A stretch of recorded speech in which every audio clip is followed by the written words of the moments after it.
तो आइए भक्तों, शुरू करते हैं श्रीमद् भगवद गीता का श्लोक 2, जहां धृतराष्ट्र के प्रश्न का उत्तर संजय इस प्रकार देते हैं। दृष्ट्वा तु पांडवानिकं व्यूढ़ं दुर्योधनस्तदा आचार्यम उपसंगम्य राजा वचनम अब्रवीत।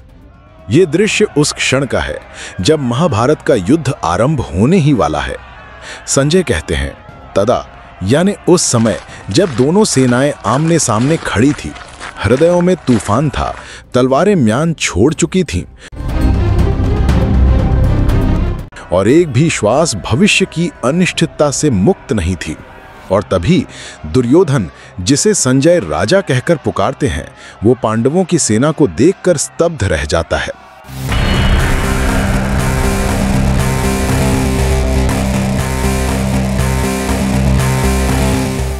पर क्या देखा दुर्योधन ने?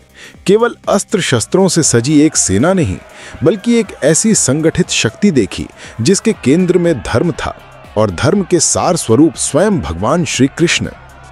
पांडवों की सेना संख्या में कम थी, परंतु उसमें एकता थी, निष्ठा थी, भक्ति थी।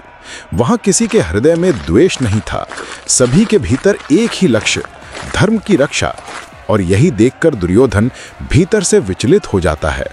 उसका अभिमान डगमगाने लगता है और वो दौड़ता है गुरु द्रोणाचार्य के पास। यहां एक प्रश्न उठता है, भीष्म पितामह तो सेनापति थे, फिर दुर्योधन उनके पास क्यों नहीं गया? क्योंकि भीष्म से उसका पारिवारिक स्नेह था। वो जानता था कि दादाजी अगर नाराज भी हो जाएं तो मना लेगा। पर गुरु द्रोणाचार्य अर्जुन के गुरु थे। उनका झुकाव अर्जुन की ओर था। इसलिए दुर्योधन जानता था उन्हें रिझाना पड़ेगा, राजनीति करनी पड़ेगी।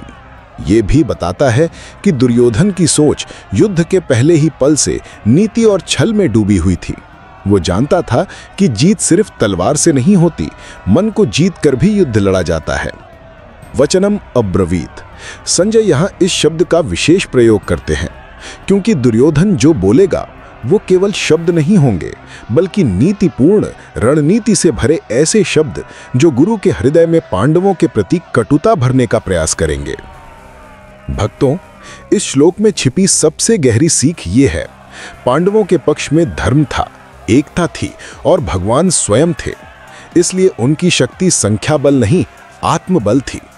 दूसरी ओर कौरवों के पास सेना थी, शक्तिशाली योद्धा थे, परंतु मतभेद था, भ्रम था और धर्म से दूरी थी।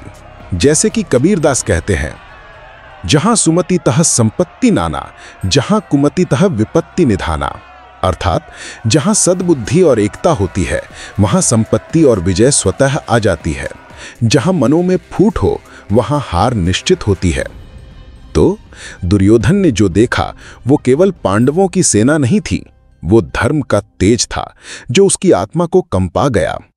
और उसके उसी भय ने उसे गुरु द्रोण के पास ले जाकर रणनीति रचने को विवश कर दिया।